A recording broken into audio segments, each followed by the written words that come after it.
पांचवा अध्याय। श्री सुखदेव जी बोले, हे राजा परीक्षित, प्राचीन काल में एक बार देवऋषि नारद जी अपने पिता ब्रह्मा जी के पास मिलने के लिए पहुंचे। उस समय ब्रह्मा जी श्री नारायण जी के भजन में मगन बैठे हुए थे।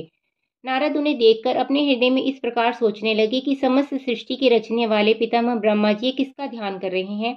क्या कोई इनसे भी बढ़कर है जिसके भजन में वह इतने लीन हो रहे हैं? अतएव जब ब्रह्मा जी का ध्यान छूट गया तब देव ऋषि ने उन्हें दंडवत करके पूछा, पितामह, आप यह कहते हैं कि जो जिसके भाग्य में लिखा होता है वही होता है।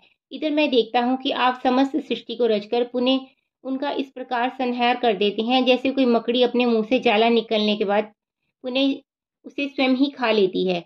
इस समय आपके ध्यान मग्न होने से मुझे ऐसा प्रतीत होता है कि आपसे भी बढ़कर शक्तिशाली कोई और भी है, जिसके आदेशानुसार आप समस्त सृष्टि का निर्माण करते हैं। अतः आप मुझे उस आदि पुरुष का नाम तथा गुण बतलाने की कृपा करें जिसके कि आप ध्यान में मगन हो रहे थे। नारद जी से ऐसे वचन सुनकर ब्रह्मा जी ने कहा, हे नारद, तुम धन्य हो जो तुमने मुझे ऐसे ब्रह्म परमात्मा के विषय में पूछा है। उनकी माया बड़ी प्रबल है। तुम जो मुझे सृष्टि का निर्माता कहते हो, इससे मैं बड़ा शर्मिंदा होता हूँ। हे पुत्र, मेरे प्रभु तो श्री नारायण जी हैं। उनके ही द्वारा अनेक ब्रह्मा तथा ब्रह्मांड उत्पन्न होते हैं और उन्हीं की माया से सारा जगत प्रकट होता है। मैं उन्हीं की दया तथा कृपा पाकर सृष्टि का निर्माण करता हूँ। उन्हीं के प्रताप से देवता और मनुष्य ज्ञान को प्राप्त करते हैं। अब मैं तुमको उनके चरित्र सुनाता हूँ। जिस समय मैं उन श्री नारायण जी भगवान की नाभि से प्रकट हुए कमल पुष्प से उत्पन्न हुआ, उस समय मैंने भी यह जानने की बड़ी कोशिश की मैं कहाँ से पैदा होकर आया हूँ।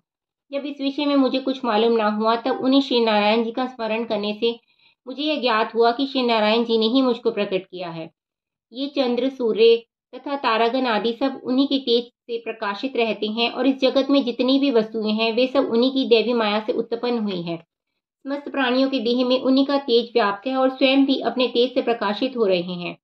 उनके आदि अंत तथा भेद को कोई नहीं जान पाता, परंतु मुझे श्री नारायण जी की कृपा से जो कुछ मालूम हो सका उसे मैं तुमसे कहता हूँ, सुनो। तब जब श्री नारायण जी की यह इच्छा हुई है कि हम अनेक रूप हो जावें, तब उनकी नाभि से एक कमल का फूल प्रकट हुआ और उस फूल से मेरा जन्म हुआ।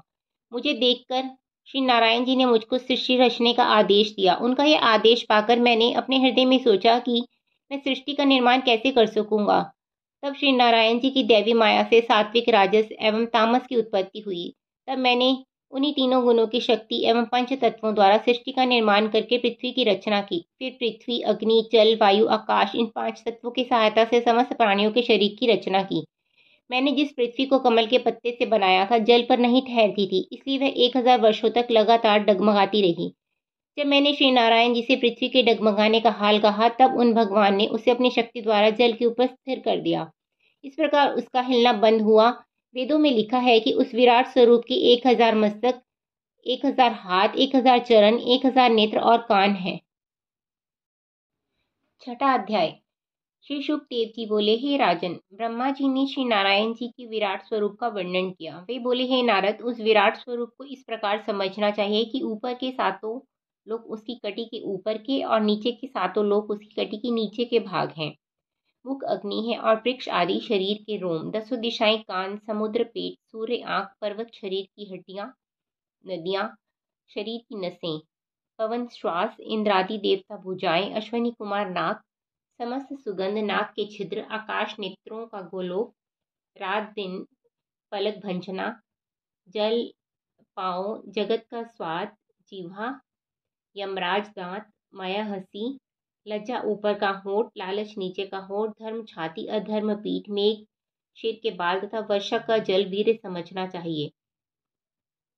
इसी कारण तपस्वी और ऋषि मुनिजन सब स्थानों पर श्री नारायण जी का प्रकाश समान रूप से जानकर किसी को दुख नहीं देते हैं। हानि, लाभ, यश, अपयश और दुख सुख आदि सब उन्हीं परमेश्वर की इच्छा से होते हैं। वे अविनाशी पुरुष ही समस्त जड़ चेतन जीवों को पैदा अथवा नष्ट करने वाले हैं। हे नारद, जब उनके द्वारा मुझे सृष्टि पैदा करने की आज्ञा प्राप्त हुई, मैंने उन्हीं की कृपा से दक्ष प्रजापति को पैदा किया। उनके द्वारा और बहुत से व्यक्ति पैदा हुए। उन्हीं श्री नारायण जी का स्मरण अपने हृदय में धारण करने के कारण मुझे संसार को रचने की शक्ति प्राप्त हुई। वे परम प्रभु आदि, मध्य एवं अंत में सदैव एक रस रहते हैं। वे घटते बढ़ते तथा पुराने नहीं होते। श्री नारायण जी ने अपनी इच्छा से संसारी जीवों को भव सागर से पार उतारने के लिए मृत्यु लोक में 24 अवतार धारण किए हैं। मनुष्य का कर्तव्य है कि वे सदा उन अवतारों की बाल लीलाओं का स्मरण एवं कीर्तन करे। उन्हीं पर ब्रह्म प्रभु के स्मरण में मगन रहकर ध्यान सदा उन्हीं का धरे।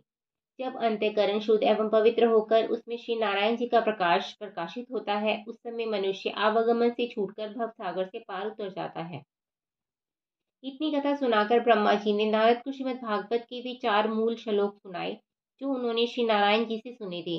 उन चारों श्लोकों को सुनाने के बाद पितामह ब्रह्मा जी ने नारद से फिर इस प्रकार कहा, हे नारद, मैं अपनी बुद्धि के अनुसार पर ब्रह्म परमात्मा के उन 24 अवतारों का कुछ वर्णन करता हूँ जो उन्होंने सगुण रूप से जगत में अवतार लिए थे। 7वां अध्याय। पितामह ब्रह्मा जी बोले, हे नारद, श्री नारायण जी का पहला अवतार सनक सनंदन सनातन तथा सनत कुमार के रूप में मेरी नाक से उत्पन्न हुआ था। वे प्रभु ऋषि का रूप धारण कर सदा भगवत भजन में लीन रहते हैं। उस तपस्या के फल से वे अनेक कल्प बीतने पर भी 5 साल की उम्र वाले ही बने रहते हैं। श्री नारायण जी ने दूसरा अवतार वाहरा का ग्रहण किया था। उस अवतार को लेने का कारण यह था कि जिस वक्त श्री परम प्रभु ने मुझे सृष्टि रचने की आज्ञा दी, उस वक्त मैंने कमल के पत्ते द्वारा पृथ्वी का निर्माण किया था। उस पृथ्वी को हिरण्याक्ष नामक दैत्य पाताल में उठा ले गया था। तब मैंने वैकुंठनाथ श्री नारायण जी से यह प्रार्थना की कि हे प्रभु, पृथ्वी के बिना संसारी जीव कहाँ रहेंगे। उस समय श्री नारायण जी ने वराह रूप धारण कर पाताल में जा हिरण्याक्ष का वध किया और पृथ्वी जल से बाहर निकालकर उसे अपनी महिमा से स्थिर किया। यह पृथ्वी कर्मों का फल देने वाली है। जो प्राणी जैसा शुभ अशुभ कर्म करता है, उसका वैसा ही फल प्राप्त करता है। श्री प्रभु ने तीसरा अवतार यज्ञ पुरुष का धारण किया तथा संसारिक राजाओं को यज्ञ करने की विधि बताकर कृतार्थ किया। श्री भगवान का चौथा अवतार हयग्रीव रूप में उत्पन्न हुआ। उस वक्त उन्होंने वेद शास्त्र चुरा ले जाने वाले मधुकैटभ नामक असुर को पाताल में जाकर मारा और उससे वेद लाकर मुझे दिया। 5वां अवतार धर्म नामक ऋषि द्वारा मूर्ति नामक कन्या के गर्भ से नारायण रूप में हुआ। वे अवतारी भगवान उत्तराखंड में बद्री केदार नामक स्थान में बैठे हुए इस अभिप्राय से तपस्या करते हैं ताकि संसारी लोग भी मुझे देखकर तपस्या करने में प्रवृत्त हों। श्रीहरि ने छठा अवतार कपिल मुनि के रूप में लेकर अपनी माता देवहूति को सांख्य योग का उपदेश देकर मुक्ति प्रदान की। 7वां अवतार दत्तात्रेय के रूप में लेकर राजा यदु को ज्ञानोपदेश दिया, जिसके प्रताप से वह मुक्ति को प्राप्त हुआ। दत्तात्रेय जी ने अपने 24 गुरु बनाए थे। पर ब्रह्म परमेश्वर का 8वां अवतार ऋषभ देव के रूप में हुआ। उन्होंने जगत में जैन धर्म का प्रचार किया। 9वें अवतार में राजा पृथु बनकर श्री नारायण जी ने अपने पिता वेणु को नरक में जाने से बचाया और गौ रूपिणी पृथ्वी को धोकर उसमें से समस्त वनस्पतियों को दूध के समान निकाल दिया। फिर उन्होंने जो पहाड़ पृथ्वी पर फैले हुए थे उन्हें इकट्ठा करके उत्तराखंड में स्थापित कर दिया और फिर पृथ्वी पर प्राणियों के निवास करने के लिए नगर तथा गांव का निर्माण किया। 10वें मत्स्य अवतार में प्रभु ने राजा सत्यव्रत को प्रलय काल का दर्शन कराया। 11वें अवतार में कच्छप रूप में सिंधु मंथन के समय भगवान ने अपनी पीठ पर मंदराचल पर्वत को धारण कर समुद्र से 14 रत्नों को निकाला। समुद्र मंथन के समय ही 12वां अवतार धन्वंतरी वैद्य के रूप में वनस्पतियों को हाथ में लिए समुद्र से हुआ। समुद्र से अमृत निकलने पर जब देवता और दानव उसे पीने के लिए आपस में झगड़ने लगे, तब प्रभु ने 13वां मोहिनी अवतार रखकर अपनी सुंदरता से असुरों को मोहित कर लिया और वे अमृत लेकर देवताओं को पिला दिया। 14वां नरसिंह अवतार लेकर श्री नारायण भगवान ने दैत्य हिरण्यकश्यप को मारकर परम भक्त प्रहलाद के प्राणों की रक्षा की। 15वां वावन अवतार लेकर प्रभु ने राजा बलि से 3 पग भूमि का दान लेकर देवताओं को प्रदान कर दी।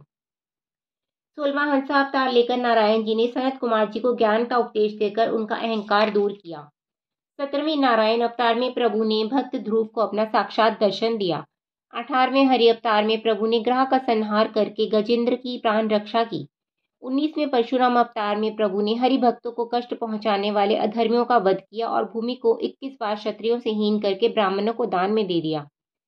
20वें रामचंद्र अवतार में गौ ब्राह्मणों को कष्ट देने वाले अन्य असुरों सहित रावण का वध करके लंका का राज्य विभीषण को देकर महावीर जी को यश दिया। 21वें वेदव्यास अवतार में सांसारिक जीवों को संसार सागर से पार करने के लिए वेद के 4 भाग कर दिए और महाभारत तथा अन्य 17 पुराण निर्माण किए।